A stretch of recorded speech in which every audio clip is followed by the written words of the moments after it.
Welcome and thanks for joining us. Joining us right now is Sheriff Kieliszewski. Sheriff, thanhanks for joining us. How you doing? I'm doing well. Thanks for having me. Excellent, excellent. And so we're going to be asking you and Mr. King the same questions pretty much, just to keep it fair. And we're just going to start out. So how long have you been in law enforcement in Alpena County? Well, I've been in law enforcement for 33 years. I've been in Alpena County for 32 years. 16 years as the sheriff. And so with that experience, what do you think about the current state of the Sheriff's Department right now? You know, the current state of the Sheriff's Department is pretty decent. You know, I think that things are moving along as smoothly as they can, despite what's going on, not only in the state, but nationally. So at this point in time, we're holding our own. And now I kind of want to get to that League of Women Voters. There was a bit of heated exchange between you and Terry King where you looked at him and you told him that he let you down. What exactly were you talking about there? Well, I was talking in regards to the incident at the Ella White school, the man with a gun complaint that came in. And,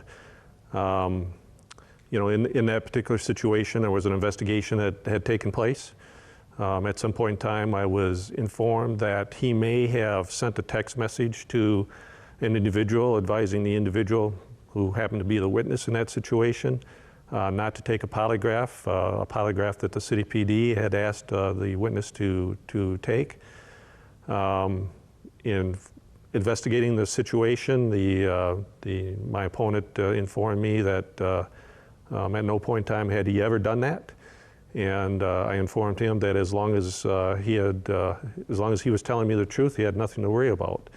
And it was almost a year to the date when I found out more information that he didn't tell me the truth, and I informed him that he had let me down, and I was disappointed. You know, you just don't wake up one day after working with someone for 14 years and decide that the individual has to go. There has to be reasons. So obviously there was extreme disappointment. And I think it's important for the community to understand that the ultimatum that was given to my opponent regarding his employment wasn't a decision that was made solely by me. I met with the Personnel Committee, Alpena County Board of Commissioners Personnel Committee prior to that decision being made. I laid out everything that I had. I spent almost 3 hours with them.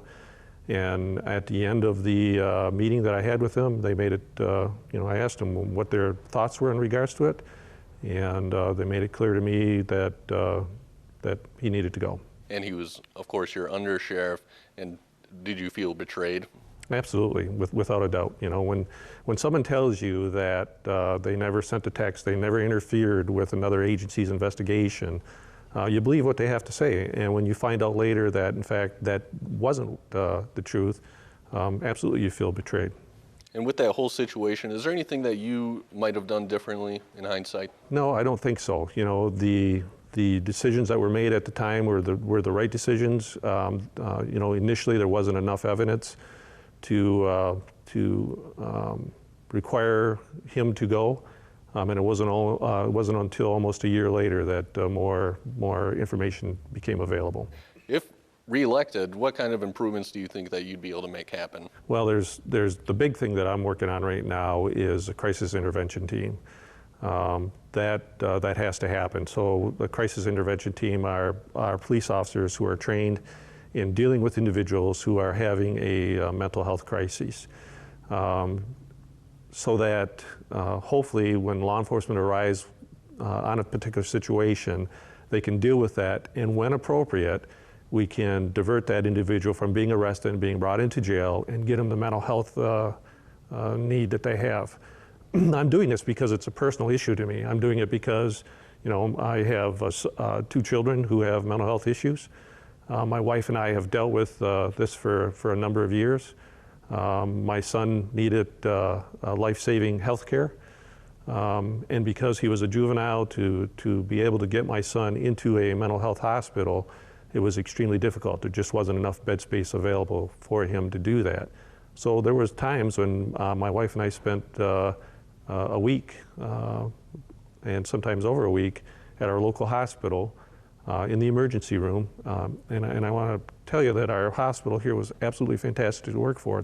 It's not their fault, but we couldn't get my son into a hospital. And so after some time, we were able to do that, and then he needed to be hospitalized again. We waited again, and after that, after waiting for almost a week, we took him back home and dealt with him at home. And we're hearing a lot of talk about police reform across the country. Is that something you think we need here in Alpena? Well, you know, one of the things that's being talked about quite heavily right now is defunding the police, and I get what they're saying in regards to that. So what people are talking about is taking money away from law enforcement and putting it into other organizations, such as social services type organizations, and you know, both entities need to be funded the same way. Right now, my budget is at a bare bones budget. Last year, the County Board of Commissioners did not fund 2 of my deputies, and but yet we're still required to do the same things that we have, you know, done in the past, and it's made it a little bit more difficult. So, does police reform have to take place? I think in some situations, yes, it does. And both being Republicans, you and Terry King, and having a long career in law enforcement, what do you think sets you apart from your opponent? The biggest thing that is the ability to get along with other agencies. You know, I've got, you know, if you look at my endorsements, I'm endorsed by, you know, the Alpena City Police Patrol Officers Association, their command association. I get along with the law enforcement agencies. That's extremely important. Especially when you've got major crimes taking place within the county itself. We need that collaboration. We need to work together to solve those situations. And then obviously my years of experience. You know, I've started out as the animal control officer here in Alpena, worked my way up to the road patrol position, worked my way up to a sergeant's position, was appointed to the undersheriff, and then in 2004 I was elected to the sheriff. So I have a wide range of experience through the sheriff's office. And so are you saying that Mr. King would not be able to build these relationships with other departments? I think based on what he's done with the text messaging and not being honest in regards to that, I think he's going to have a very difficult time. It's almost voting day. What would be the last message that you would give the public before they go out and vote? The message that I've been sending out there is that integrity is on the line. Integrity is, you know, doing the right thing even when nobody's looking.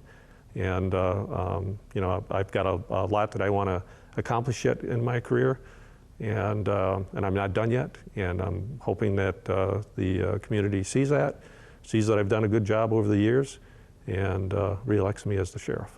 All right, and thank you so much for joining us today, Sheriff. We'll see you on August 4th. Thank you.